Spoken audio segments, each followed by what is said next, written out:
todos, boa noite a todas. São 19h30. Vamos ouvir o clamor dos pobres e o clamor da terra? E aí, pessoal, tudo bem com vocês? Estou aqui, acabei de chegar, acessando o site lá da CNBB, esperando para ele entrar, né? Quem é que entrou aqui? Ô, Júlia, querida, minha filha, boa noite, paz e bem.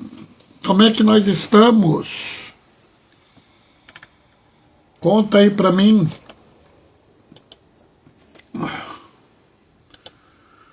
Estou aqui tentando entrar no site da CNBB, às vezes ele atrasa um pouquinho, mas ele vai entrar, né?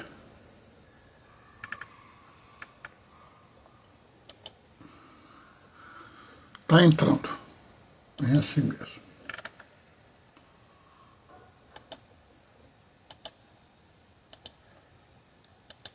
Já entrou. Vamos ver se está no Evangelho de hoje. Está no Evangelho de hoje, tudo certinho. Agora é só esperar, né? Esperar da 35, já deu 31. Como é que você tá, Júlia? Conta para mim.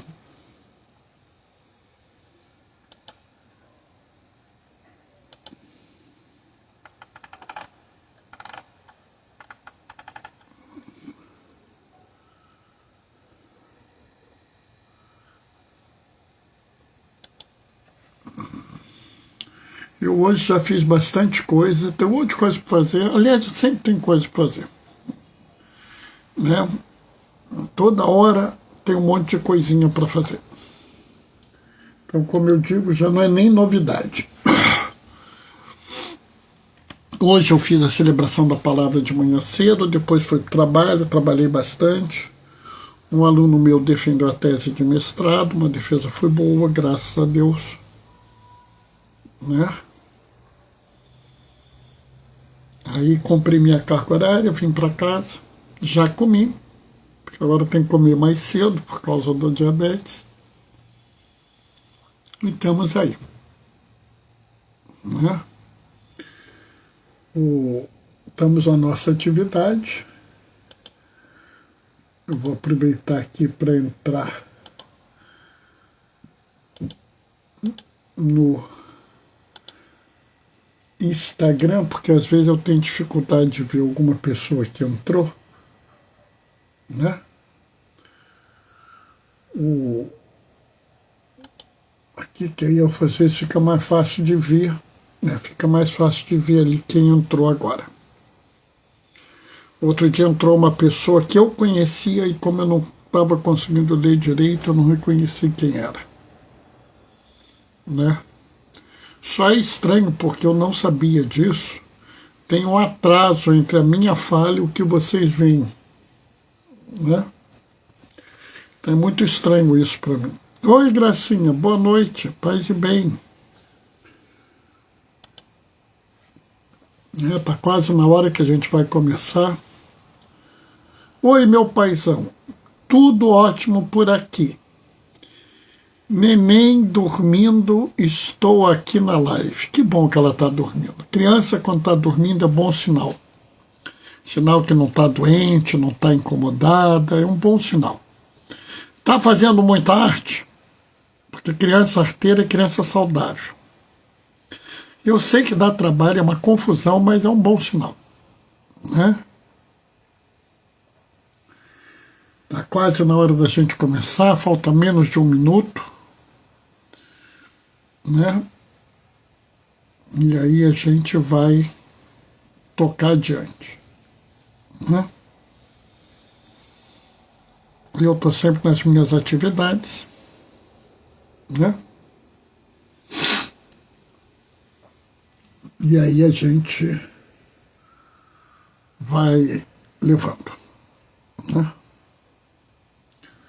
Falta só um pouquinho. Gracinha, tá frio aí em Vitória? E aí, Júlio, tá aí no seu canto aí, tá frio ou tá quente? Porque aqui no Rio eu acho que tá muito frio. Hoje está menos frio, mas mesmo assim está frio. Está ruim de sair sem um casaco, né?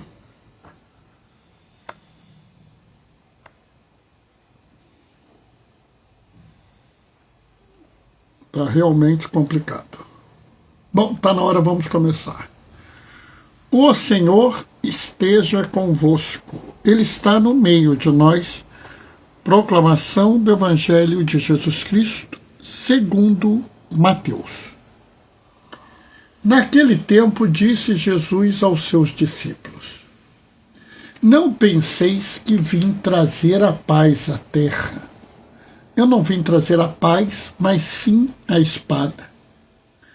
De fato, vim separar o filho de seu pai, a filha de sua mãe, a nora de sua sogra. E os inimigos do homem serão os seus próprios familiares.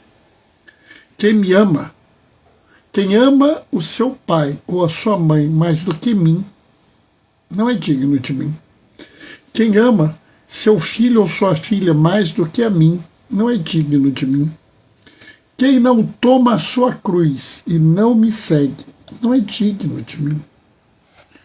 Quem procura conservar a sua vida vai perdê-la. E quem perder a sua vida por causa de mim, vai encontrá-la. Quem vos recebe, a mim recebe, e quem me recebe, recebe aquele que me enviou. Quem recebe um profeta por ser um profeta, receberá a recompensa de profeta. Quem recebe um justo por ser justo, receberá a recompensa do justo. Quem der, ainda que seja apenas um copo de água fresca a um desses pequeninos, por ser meu discípulo, em verdade eu vos digo, não perderá sua recompensa. Quando Jesus acabou de dar essas instruções aos 12 discípulos, partiu daí, a fim de ensinar e pregar nas cidades deles. Palavra da salvação. Enquanto eu estava lendo, a Julinha mandou aqui no Ceará agora é verão, muita poeira e muito calor. Gracinha falou sim, continua frio, e Julinha mandou um amém. Bom, nossa reflexão de hoje sobre esse evangelho é uma reflexão que talvez choque muitas pessoas.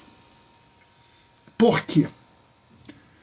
Porque esse evangelho ele é muito manipulado. Muitas pessoas querem usar esse evangelho para justificar a maldade delas. Então, pessoas que são a favor de propostas violentas dizem Jesus disse que ele não veio pela paz, ele veio pela espada. E sabe, pessoal, a pior coisa que tem é uma leitura da Bíblia de uma forma, vamos dizer, excessivamente literal.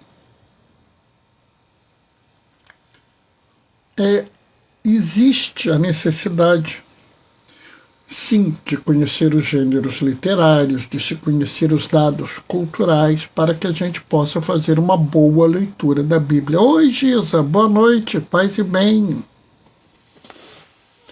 Tia Vicentina está aí? Se tiver, dá um beijinho nela. Então, tem que se tomar cuidado. Mas não se pode fazer uma leitura muito literal da Bíblia. Aquela coisa que eu vejo de vez em quando as pessoas falando assim, está na Bíblia. Isso está na Bíblia. Mostra que a pessoa, ela pode até ter boa intenção, mas ela ainda não entendeu o que é a Bíblia.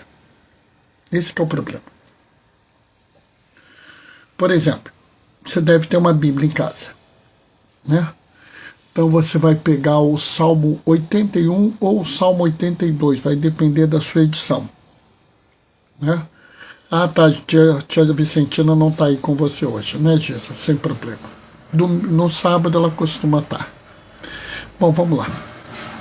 Pega na Bíblia que você tem em casa, Salmo 81 ou Salmo 82, depende da sua tradução. Oi, Carla, boa noite, paz e bem.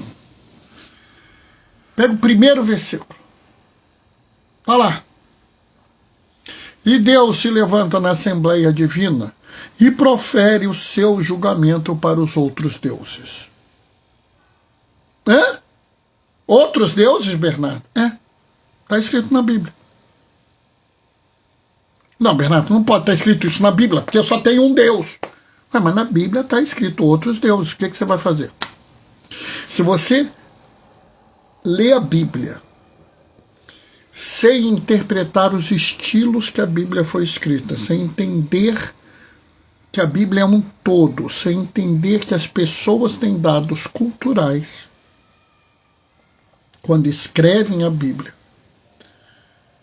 você vai ter um problema na sua vida com o Salmo que eu te dei para você ver, Salmo 82 ou Salmo 81, primeiro versículo.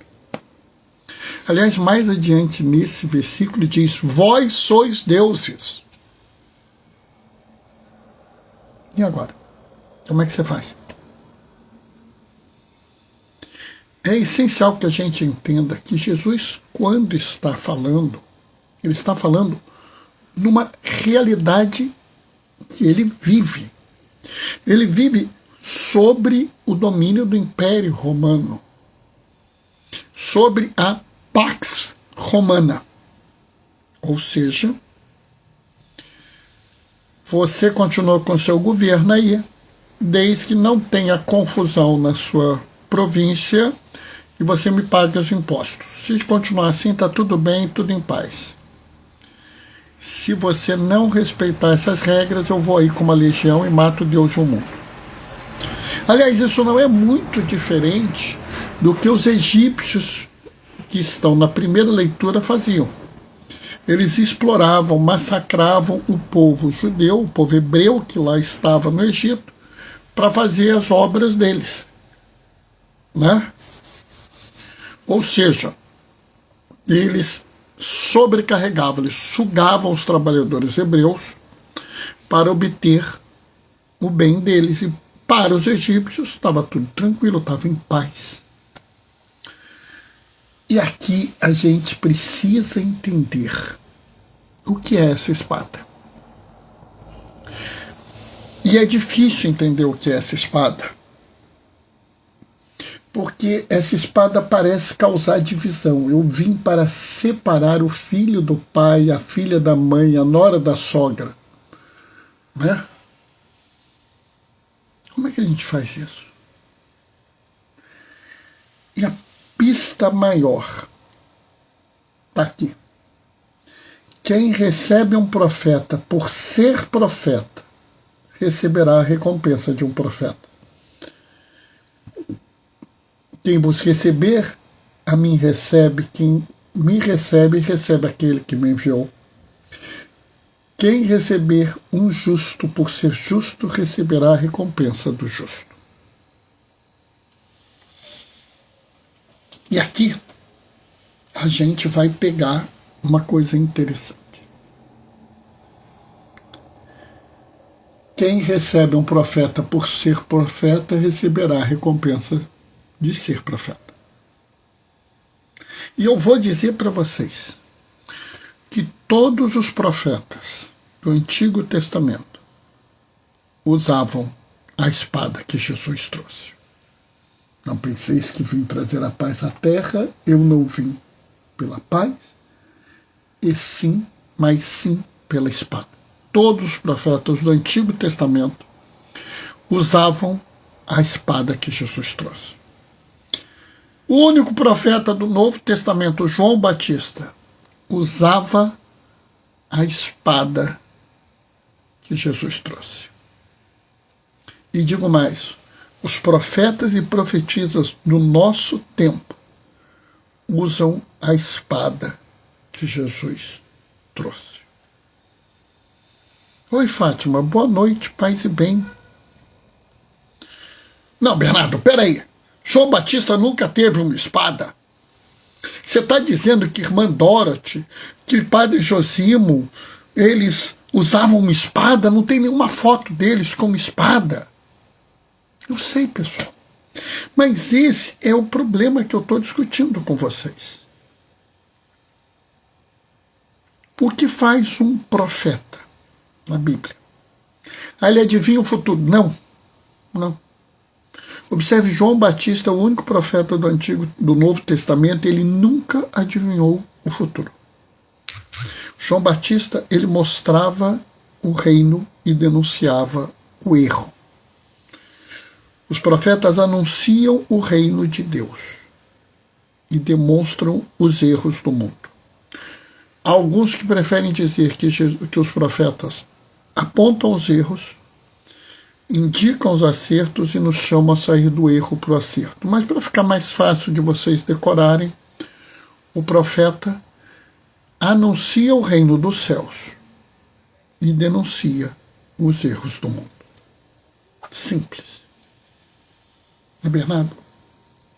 Mas é a espada. Eu sei, eles usam a espada. O que a gente tem que entender aqui é que Jesus não está dizendo de uma paz de aparência, de uma paz falsa, de uma paz incompleta. O próprio Jesus nos fala: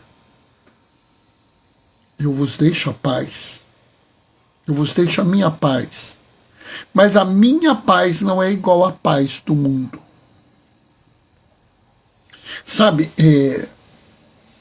tem um cantor, um rapper aqui no Brasil que fala assim, que a paz sem voz não é paz, é medo. A paz que os judeus viviam na época de Jesus não era paz, era medo. Não era paz, era opressão. Como os hebreus que estavam no Egito viviam sobre opressão. Como muitas pessoas hoje no Brasil vivem oprimidas.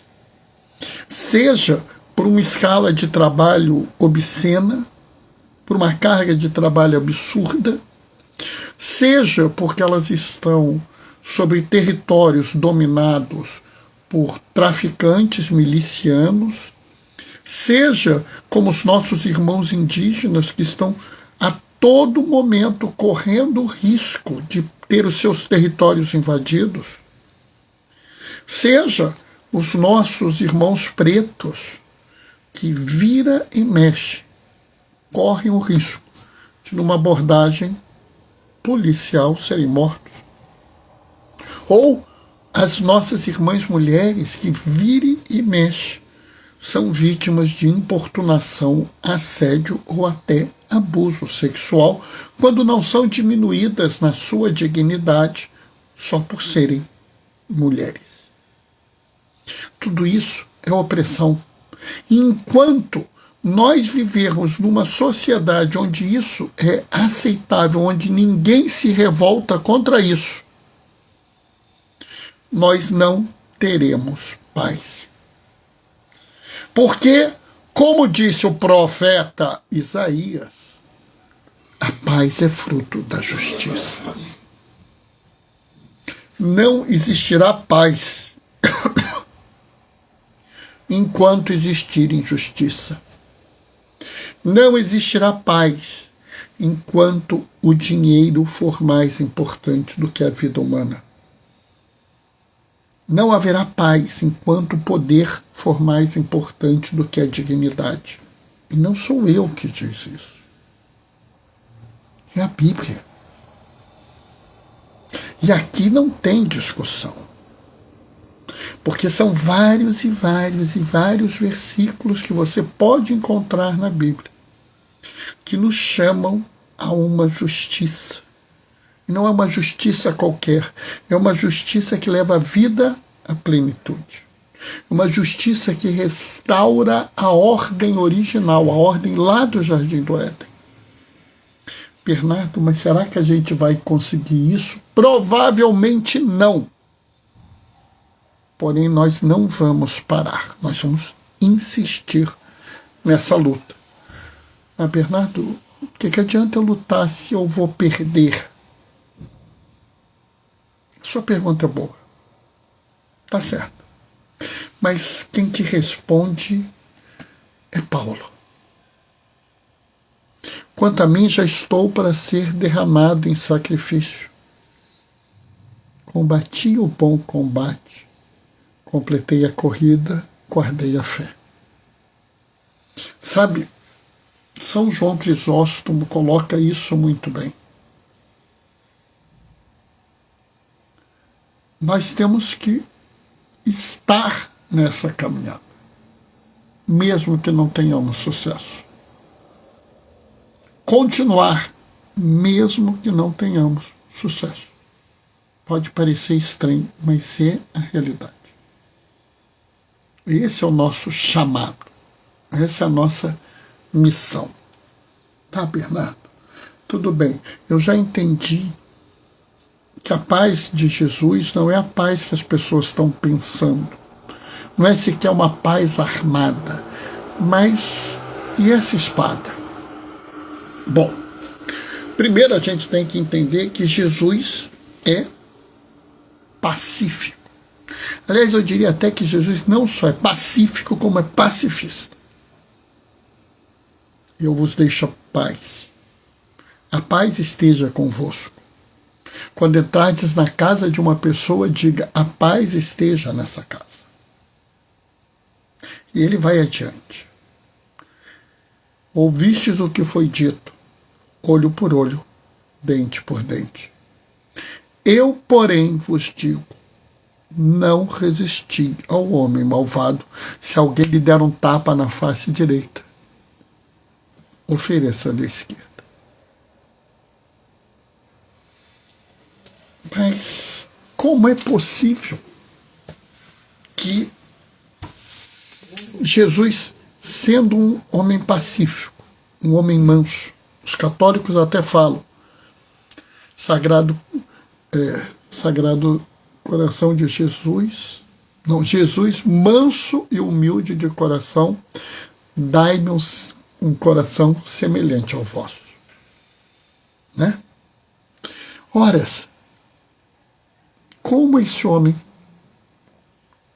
manso, humilde, pacífico e pacifista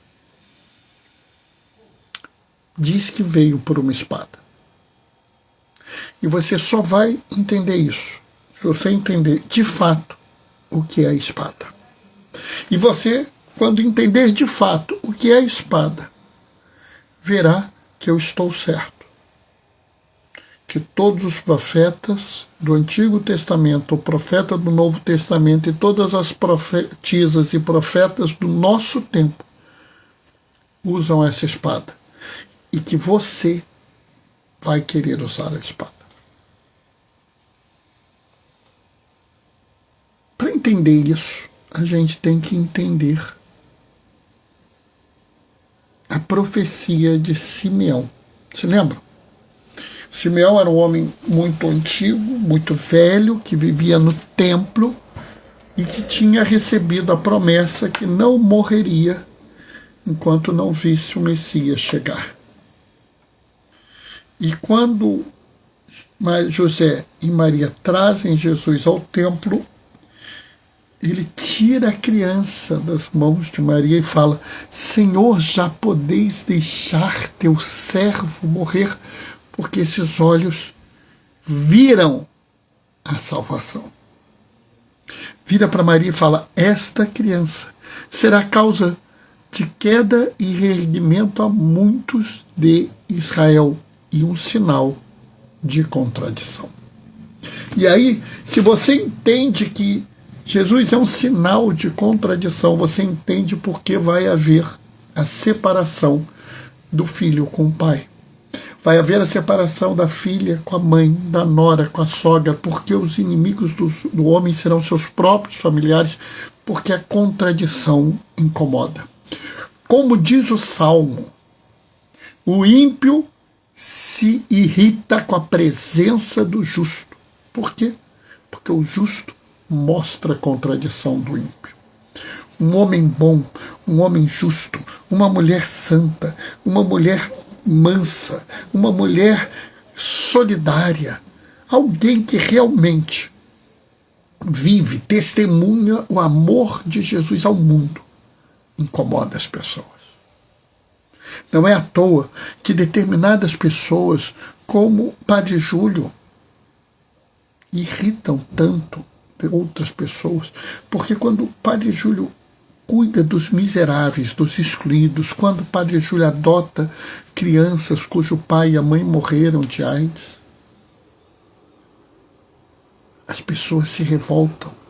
Não é porque o que ele está fazendo é errado, mas é porque ele mostra a hipocrisia das pessoas que se revoltaram contra ele. Por isso, Simeão está certo, será a causa de queda dos hipócritas, dos ímpios, dos iníquos, e reerguimento dos justos, do resto de Israel, dos excluídos, dos marginalizados. E, acima de tudo, um sinal de contradição.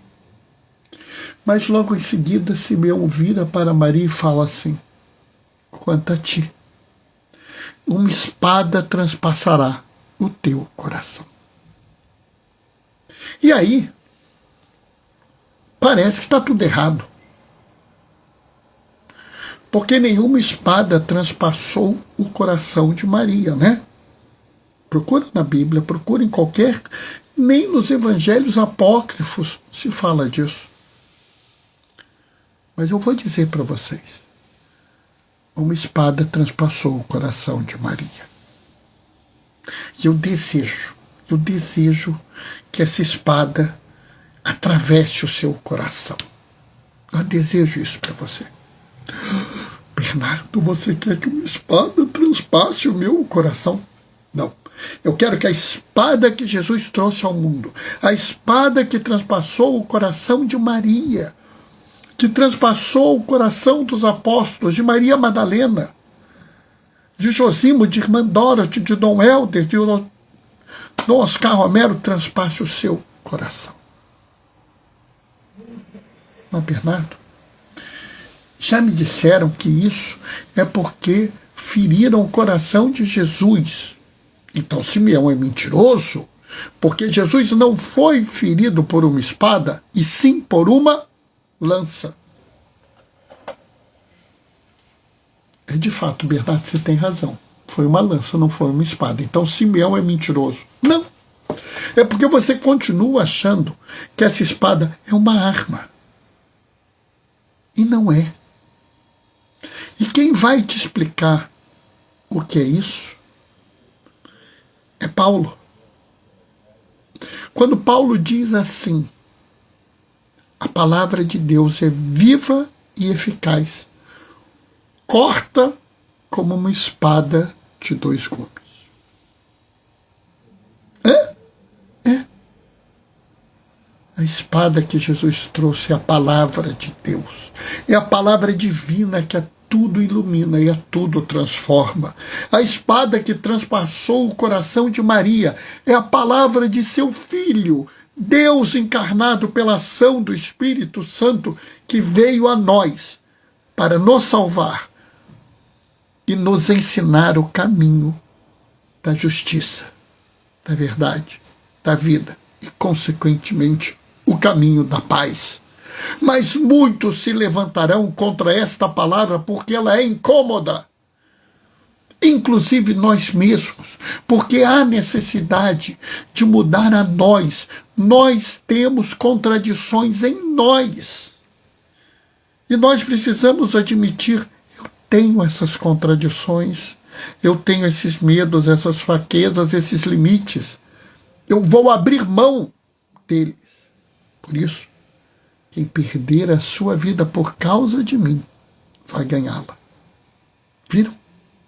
É muito mais interessante, é muito mais significativo, é muito mais importante para a sua vida que você entenda que essa espada não é uma arma de morte, mas é a palavra de Deus que dá vida e ilumina toda a criação. É a palavra criadora, é a palavra que deu origem a tudo, que a tudo ilumina, a tudo transforma e a todos salva. É por isso que Jesus diz eu não vim trazer a paz, mas sim a espada. Ele veio trazer a espada, que é a palavra de Deus, porque ele é Deus e a palavra dele está ali. É por isso que João diz que no princípio era o verbo, que é uma palavra. Alguns, inclusive, traduzem como a palavra. No princípio era o verbo. E o verbo estava com Deus, e o verbo era Deus. E o verbo se fez carne e habitou entre nós.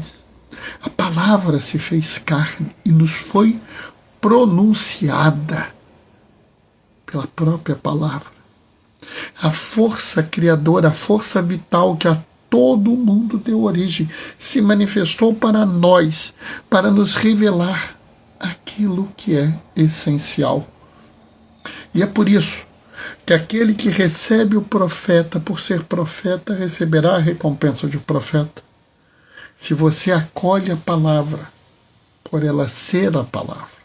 Se você deixa a espada divina do Senhor, que é a palavra que salva, que liberta, transpassar o teu coração, mudar a tua vida, iluminar todo o seu ser e toda a sua caminhada, você vai ser modificado, modificada. Você vai perder a sua antiga vida. Isso será bom, porque você ganhará a nova vida. E acima de tudo, você combaterá o bom combate, guardará a fé e completará a corrida. Amém? Vamos ver, 8h02. Está mais ou menos no prazo atual. Atualmente eu já não falo mais, já nem desisto, já desisti de terminar antes das 8. Espero que vocês tenham gostado, que tenha valido a pena, que essa meia hora e pouquinho que vocês me ouviram não tenha sido em vão. Espero que tenha ajudado vocês a entenderem melhor essas coisas. E que, no fim das coisas, vocês possam aproveitar. Entendam que aqui Jesus não está pregando a violência. Ele está pregando que a gente siga a palavra dele. E se alguém algum dia disser o contrário para você, esteja alerta. Não se deixe levar. E se tiver dificuldade, pode me procurar e a gente conversa mais, tá? Eu vou terminar deixando a minha bênção. O Senhor esteja convosco. Ele está no meio de nós. Por intercessão de Oscar Romero e Maria Madalena, desça sobre vós e permaneça para sempre a bênção do Deus Todo-Poderoso no amor, aquele que é Pai, Filho e Espírito Santo. Amanhã, 19h30, a gente se vê. Até lá. Beijos e bênçãos. Tchau, tchau, pessoal.